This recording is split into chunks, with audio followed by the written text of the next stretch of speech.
In the ancient sands of time, one man's agony was so profound, so graphic, that it was preserved forever in Scripture. His name was Job, a man once wealthy, respected, and devout. And then, in a sudden and catastrophic turn, his life crumbled. Not just through loss of fortune or family, but through a violent and unexplained illness that ravaged his entire body. His skin festered with boils, worms crawled in his sores. He sat in ashes, scraping his wounds with shards of pottery. His appearance was so disfigured, his friends barely recognized him. His breath was foul, his bones burned with fever, and his pain echoed in poetic cries of despair. The book of Job doesn't just tell a story of suffering. It leaves a medical mystery that's haunted scholars, doctors, and theologians for centuries. Ancient texts detail his symptoms vividly, but to this day, no one can agree on the true nature of his affliction. Some claim it was leprosy. Others suggest scabies or smallpox. There are even theories of chronic skin diseases, autoimmune disorders, and psychological trauma. Every diagnosis reveals a new layer of complexity, a new angle on the enigma. Why does this matter? Because Job's illness isn't just a tale from long ago. It raises profound questions about the nature of pain, faith, and human endurance. Was his condition a symbol, a test orchestrated by divine forces? Or was it a real physical disease we can still identify today? In this video, we go beyond the verses. We'll dissect every clue hidden in the ancient Hebrew text.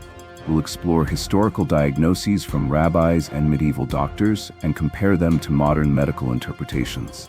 You'll hear expert opinions, scriptural breakdowns, and speculative theories that could finally explain what tormented Job. Along the way, we'll ask whether understanding his illness diminishes the spiritual power of the story, or brings it even closer to reality.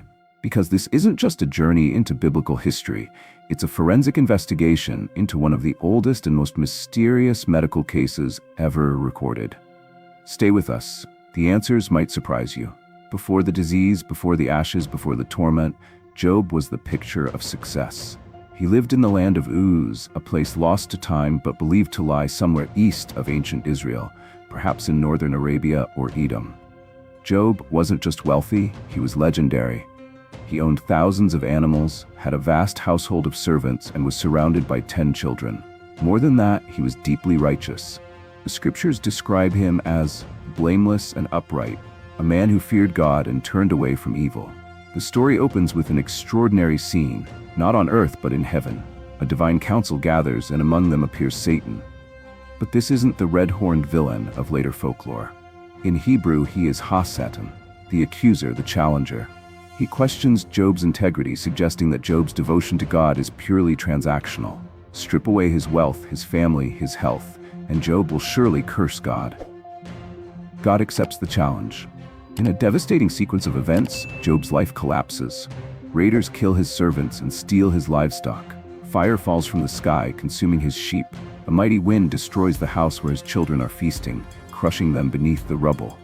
And then, his body turns against him. A disease takes hold, one so severe, so disfiguring, that even his closest friends recoil in horror. This is where our mystery begins. To understand the fascination with Job's illness, we must understand his story's unique place in biblical literature. The book of Job is not a historical chronicle like Kings or a legal code like Leviticus. It is poetic, philosophical, even theatrical. Structured as a dramatic dialogue between Job and his companions, it probes the nature of suffering, justice, and divine purpose.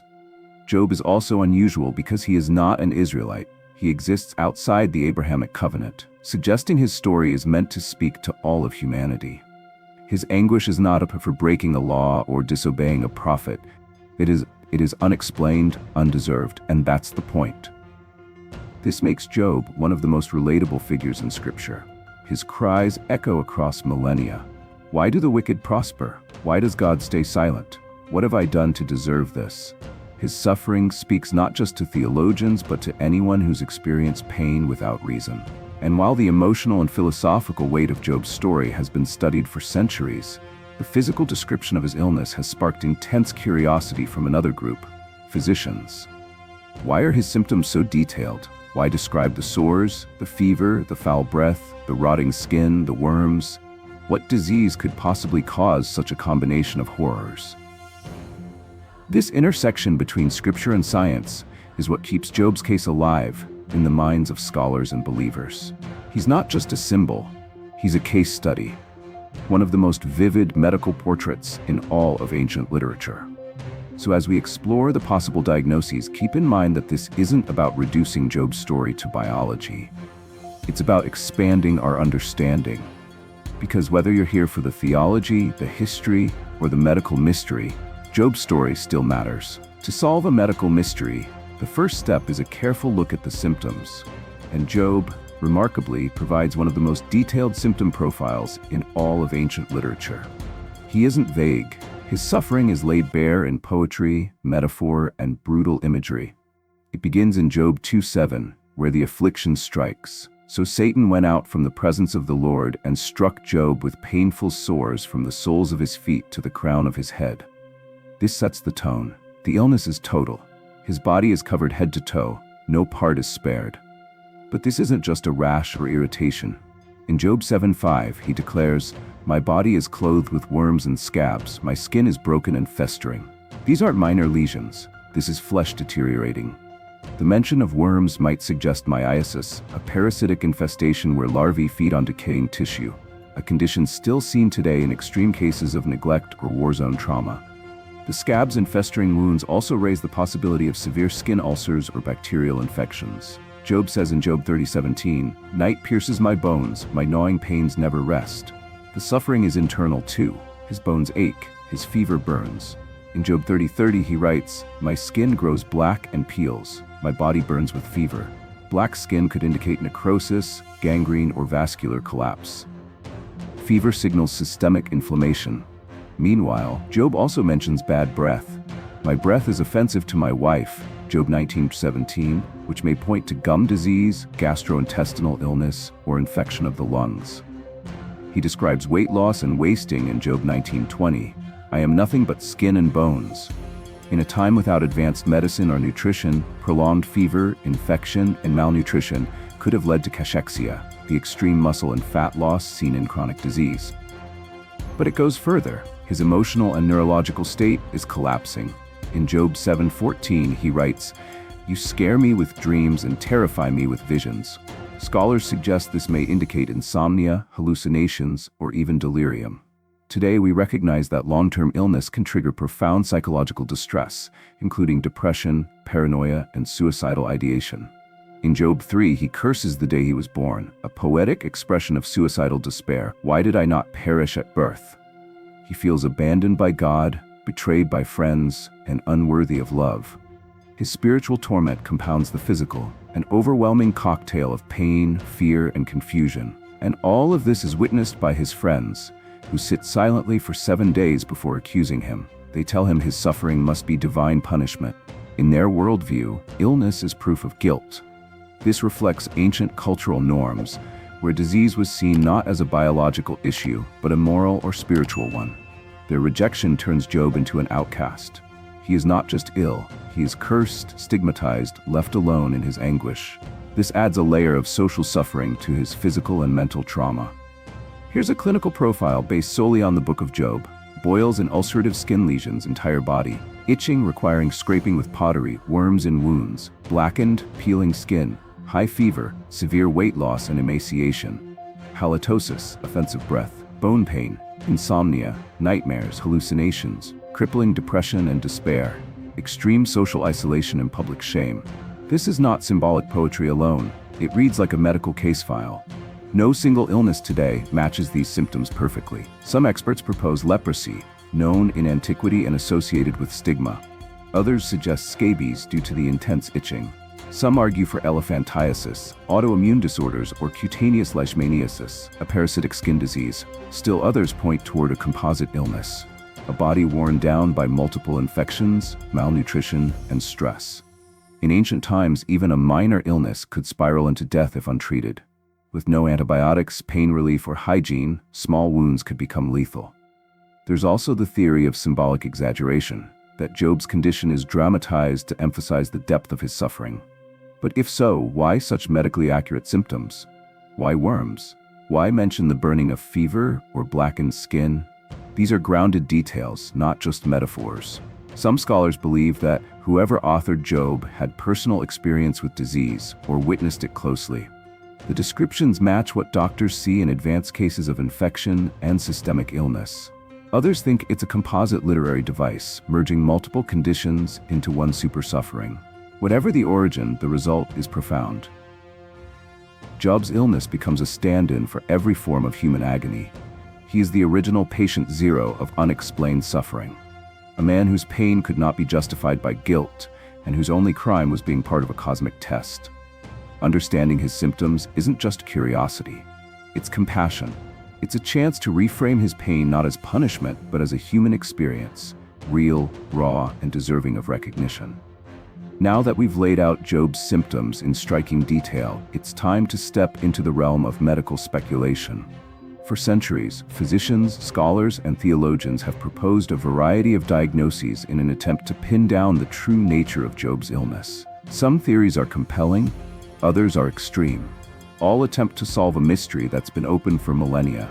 The most widely proposed theory, leprosy, or more specifically, Hansen's disease, seems like a natural fit. Leprosy causes skin lesions, nerve damage, and can lead to secondary infections that might explain the worms and scabs. It also matches the social rejection Job experienced, since leprosy has historically been one of the most stigmatized diseases. But there's a problem. Hansen's disease progresses slowly and doesn't typically involve high fever, blackened skin, or intense itching. It's a partial match, but not perfect. Another strong candidate is scabies, caused by a microscopic mite that burrows into the skin. It can lead to extreme itching, lesions, and secondary infections, even myiasis in severe cases. This could explain Job's scraping with pottery in the presence of worms. But scabies doesn't typically cause systemic symptoms like fever or wasting. More exotic theories include cutaneous leishmaniasis, a parasitic infection still common in parts of the Middle East. It causes open sores, disfigurement, and long-lasting skin damage. It spreads through sandflies and thrives in hot, arid climates like the land of Uz. Yet it doesn't fully explain Job's internal symptoms, like bone pain and fever. Some scholars have floated elephantiasis, now known as lymphatic filariasis, which causes grotesque swelling, thickened skin, and secondary infections. The grotesque imagery matches some of Job's descriptions, especially blackened and peeling skin. However, the disease typically affects specific limbs, not the entire body. Then there's the autoimmune hypothesis. Diseases like systemic lupus erythematosus, SLE, or pemphigus vulgaris can cause painful skin lesions, fever, fatigue, and immune-related complications. Some dermatologists have speculated that Job's symptoms, a constellation of systemic and cutaneous issues, might point to an aggressive autoimmune reaction. These diseases also fluctuate in severity, which aligns with Job's experience of long, drawn-out suffering. Smallpox has also been considered. It causes pustules, high fever, scarring, and death. It was known in antiquity and feared across empires. The blackened, peeling skin, combined with systemic illness, could point to a hemorrhagic variant of smallpox. But Job survives, which is less consistent with severe smallpox outcomes in ancient settings. Interestingly, there's also a psychosomatic theory, suggesting that Job's illness might have had a strong psychological component. Chronic stress, grief, and trauma can manifest physically. Depression can cause insomnia, weight loss, fatigue, and even pain. This theory doesn't discount the physical symptoms but interprets them through a psychological lens, emphasizing the mind-body connection.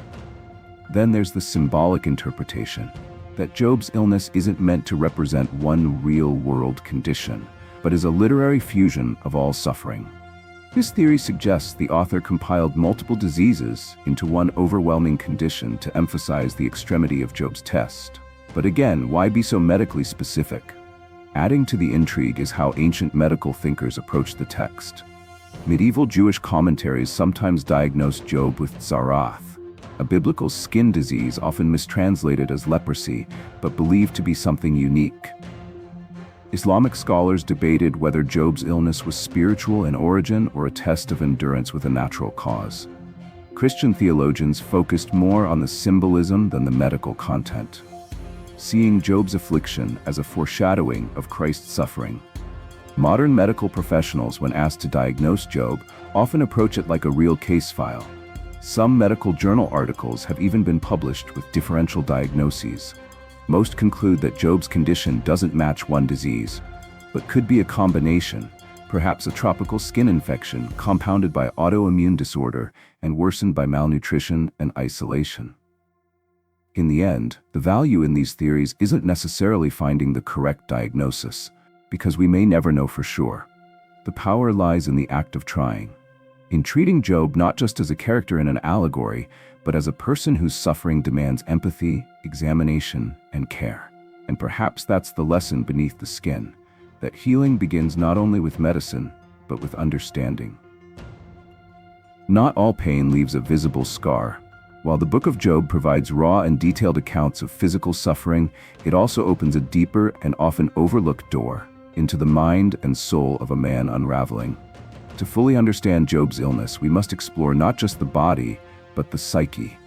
In ancient times, the boundary between physical and mental illness wasn't clearly drawn. Suffering was seen as holistic, mind, body, and spirit entwined. A disease of the flesh could be seen as punishment from the gods. A dream could be prophecy or madness. In Job's world, there was no such thing as just psychological.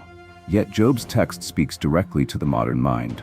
His emotional state is one of spiraling despair. He curses the day he was born, questions the point of existence, and longs for death. Classic markers of clinical depression. He speaks of sleepless nights, frightening visions, and unbearable emotional weight. If presented in a modern hospital, Job might be referred to psychiatry for major depressive disorder, possibly with psychotic features. But beyond mental health terminology, his words are pure poetry of suffering. They are some of the most intimate expressions of hopelessness ever written. His cries are not abstract theology. They are the unfiltered language of a man collapsing under invisible weight. Job's friends serve as symbolic mirrors for society's worst tendencies. Instead of compassion, they offer blame.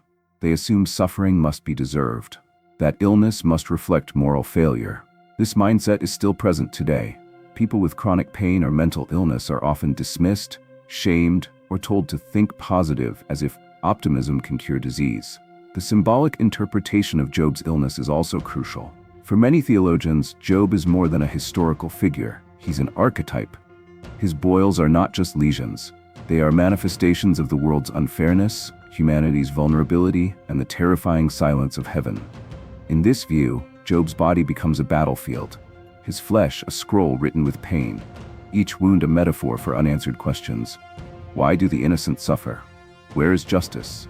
Is God silent or simply waiting? This symbolic layer doesn't cancel out the medical angle. In fact, it enhances it. Because the more real Job's suffering becomes, the more urgent the theological questions feel. The disease forces us to confront not only what afflicts Job, but what afflicts us. And that is where the power of Job's story lies, in its refusal to provide easy answers. In its insistence that pain, real, unexplainable pain, is part of the human condition. Not always deserved, not always solvable, but always worthy of acknowledgement. At the heart of Job's story lies a fundamental tension. Was his suffering orchestrated as a test by divine hands, or was he simply a victim of natural illness like anyone else? This question isn't just theological, it's existential. The opening chapters of the Book of Job are unique in Scripture. They peel back the curtain of heaven to reveal a cosmic wager.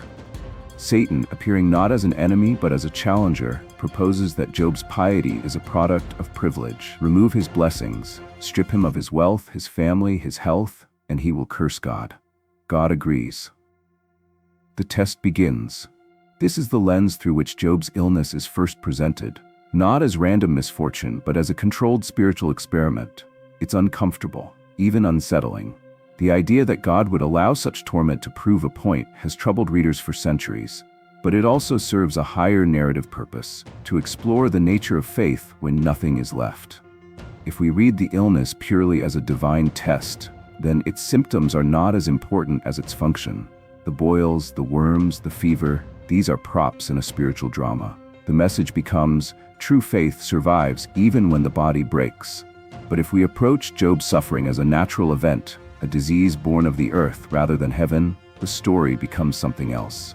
It becomes a tale of human endurance in the face of unjust affliction. It becomes relatable, grounded, and perhaps even more powerful. Here lies the paradox. Understanding the illness medically doesn't strip the story of meaning. In fact, it might add to it. Because Job's faith wasn't blind obedience. It was full of questions, rage, grief, and yet he never abandoned the conversation with God. Whether Job's disease was caused by divine permission or earthly pathogens, the spiritual message remains. Suffering is real. Faith is hard. Silence doesn't always mean absence. This section asks us to hold both truths at once, the physical and the metaphysical. Because in Job's pain, we see the full spectrum of human experience, and that in itself is divine. Across 42 chapters, Job's voice echoes through time, a voice not of quiet submission, but of raw, unfiltered humanity.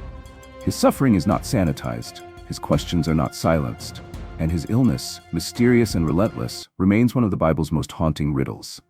We've explored the symptoms, the boils, the worms, the fever, the insomnia, the despair. We've investigated the possible causes: leprosy, scabies, autoimmune disorders, symbolic suffering, psychological trauma. Each theory brings us closer, and yet none fully captures the scope of what Job endured. Perhaps that's the point. Job's affliction resists easy categorization because his story isn't meant to fit neatly into one box. It spans the medical and the spiritual, the literal and the metaphorical.